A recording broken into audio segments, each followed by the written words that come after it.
جس طرح آپ کے ذمے 2 مہینے مردوں میں نکلنا آپ اپنے لیے ضروری اہم عزیمت والا کام سمجھتے، اس طرح تیسرا مہینہ آتے ہی عزیمت ہے، آپ کے ذمے ضروری لازم ہے کہ آپ تمام تقاضوں کو بالائے طاق رکھیں اور سب سے پہلے اپنی اور اپنے تمام ساتھیوں کی تیسرے مہینے میں مستورات کے ساتھ روزے کی ترتیب قائم کریں۔ اس سے نیچے کوئی درجہ نہیں آپ حضرات کے لیے، آپ کو عمل سے ثابت کرنا کہ خواتین کا نکلنا کتنا ضروری ہے۔ آپ کا اس سال کا خروج ہو گیا چلا 4 مہینے کی شکل میں، بیرون کی شکل میں، اب آپ کا اس سال کا مستورات کا عشرہ باقی ہے، جب تک وہ عشرہ نہیں لگے گا کوئی تقاضے کام نہیں جائے گا، سارا مجمع طے کر لیں۔ اتنی پابندی ہونی چاہیے خواتین کو لے کے نہیں۔ آپ نے 2 سال مسلسل مردوں میں لگائے، 4 مہینے لگائے، چلے لگائے، بیرون لگائے، اب اس کے بعد تیسرا سال آ گیا، آپ کو کسی بڑے سے بڑے تقاضے پہ جانے سے پہلے اپنا اصلی کام مکمل کرنا کہ تیسرے سال کا ماہ مستورات میرا اپنا چلہ لگے گا، یا تیسرے سال کا ماہ مستورات 2 ماہ بیرون میرا لگے گا، اور اس کے بعد ہی دنیا بھر کے سارے تقاضوں کو میں سوچوں گا، اس سے پہلے میں نہیں سوچ سکتا۔ کیا آپ اس بات پر راضی؟ آپ کا کوئی ضلع اس ضلع کے سارے مرد 5 وقت نماز کی پابندی کریں اور اس ضلع کے سارے مردوں کی نماز نہ پڑھیں، آپ اس پر راضی خوش ہیں؟ جب آپ اس پر راضی نہیں، ایک ادنا درجے کی عبادت کے سلسلے میں آپ اس فیصلے پر راضی نہیں، آپ بتاؤ ساری عبادتوں کو زندہ کرنے والی دعوت کی محنت میں اس ضلع کے سارے مرد نکلتے رہے اور اس ضلع کی خواتین نہ نکلے، اس پر آپ کیسے راضی ہوں گے؟ ایک مسجدوار جماعت مضبوط کہلاتی ہے، اس مسجدوار جماعت کے سارے مرد نمازیں پڑھ رہے اور ان مسجدوار جماعت کی مستورات نماز نہ پڑھے، ایسا ہو ہی نہیں سکتا، کوئی برداشت نہیں کر سکتا۔ پھر آپ اسے کیسے برداشت کرتے؟ اس مسجدوار کے ساتھی سب کے سب مردوں میں جا رہے، ان کی ایک خاتون سے روزہ 3 دن نہیں لگا رہے، عشرہ نہیں لگا رہے، آپ اس میں کیسے راضی ہو؟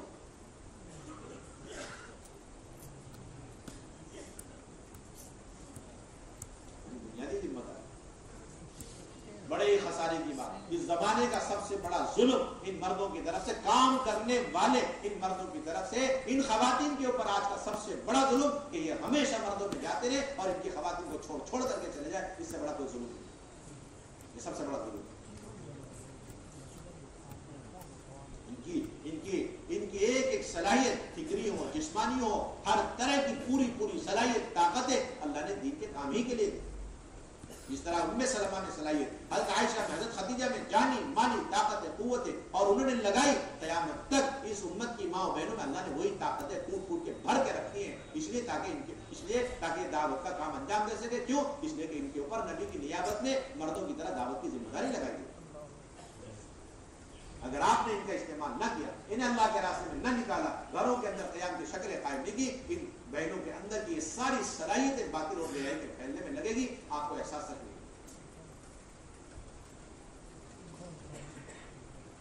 مولانا نے یہ سارے واقعات حیات الصحابہ میں چن کے نقل کیے ہیں اور پوری امت کو یہ دعوت دی، علماء ہو، عوام ہو، امت کے ہر طبقے کو دعوت دی ہے کہ یہ دعوت کی سنتوں میں اہم ترین سنت اور دستور گھر کی تعلیم ہو اور ہفتہ تعلیم ہو، گھروں کے اندر مستورات کی جماعتوں کو ٹھہرانا ہو اور مستورات کا اللہ کے راستے میں قریب دور کے لیے اور زیادہ مال لے کر کے نکلنا ہے، صحابہ کی ترتیب، صحابیت کی ترتیب پر یہ سب سنتیں ہیں اور اس پر امت کو دوبارہ لانا ہے، امت کی ماں بہنوں کو آج اور قیامت تک دوبارہ لانا ہے۔ یہی پورے عالم سے بے دینی اور کفر و شرک کے ختم ہونے کا واحد راستہ، اس کے علاوہ کوئی راستہ نہیں آتا۔ بڑی عجیب بات لکھی مولانا تقی عثمانی صاحب بخاری شریف کے شرح میں، انعام الباری، باب خروج النساء الى المساجد، کہ افریقہ گئے ہم، جنوبی افریقہ، وہاں کچھ دیندار گھرانے تھے اور ان کے گھر سے پردہ رخصت ہو گیا، بے دینی عام ہو گئی، اور پھر انہوں نے سوچا چلو کچھ وقت تبلیغ میں لگاؤ، پتہ چلا تبلیغ میں کچھ وقت لگا خواتین کا تو پردہ سارا اور وہ ساری دین اور ان کا سرمایہ دوبارہ لوٹ کے کر دیا۔ مولانا تقی عثمانی صاحب نے کارگزاری لکھی بخاری شریف کے حاشیے، بخاری شریف کے شرح انعام الباری 30 جلد، باب خروج النساء الى المساجد۔ مولانا یوسف لدھیانوی رحمۃ اللہ علیہ بڑے علماء میں، ہندوستان کے بڑے مفتیان کرام میں، آپ کے مسائل ان کا حل فتاوی کی مجموعہ ہے، اس سے کوئی مستغنی نہیں ہو سکتا۔ اس میں بار بار ان سے پوچھا گیا مستورات میں نکلنا کیسا، میں نکلنا چاہیے نہیں نکلنا چاہیے، آپ کی کیا رائے؟ کہنے کہ نکلنا چاہیے، میں خود نکلا ہوں اپنی بیوی کو لے کر، آنکھوں سے میں نے فائدہ محسوس کیا، نفع ہی نفع ہے، ہر ایک کو نکلنا چاہیے اپنی بیوی کو لے کر۔ مولانا یوسف لدھیانوی رحمۃ اللہ علیہ کہتے ہیں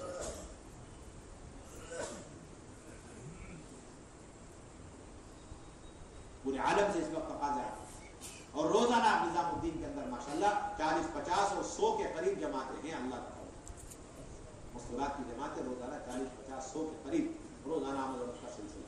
ملکوں کے اس وقت تقاضے، عربی جوڑے چاہیے، انگریزی جوڑے چاہیے، لمبے خرچ کی جماعتیں چاہیے۔ ابھی مراکش کے اندر جوڑ ہوا، اس کے اندر افریقہ کے بے شمار مغربی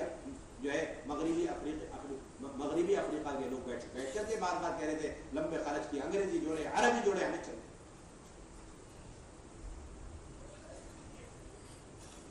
اگر آپ نے دعوت کے اور اللہ کے راستے میں نکلنے میں اس مال کو خرچ نہ کیا جس طرح صحابہ اور صحابیات نے خرچ کیا تو یہ سارا مال خواہشات پر خرچ ہو، سارا مال کہاں پر خرچ ہو، سارا مال خواہشات پر خرچ ہو. اس لیے سارا مجمع اعظم ارادے کرے کہ انشاءاللہ اس کام کو اپنا کام بناویں گے اور جتنی باتیں بتائیے اس پر 100% ہم عمل کریں گے. اب انشاءاللہ ہمت کر کے یہاں مجمع میں کھڑے ہو کر کے نقد لکھائیں کہ 2 مہینے بیرون کے لیے کون کون تیار، اطمینان سے ایک ایک کر کے نام لکھائیں. بیرون 2 مہینے کے لیے نقد لکھائیں، جماعت کی شکل میں، افراد کی شکل میں. ابھی جانے کی فضا نہ بنائیں، نقد تشکیل ہو رہی ہے، آپ یہاں سے 2 مہینے کی لکھائیں.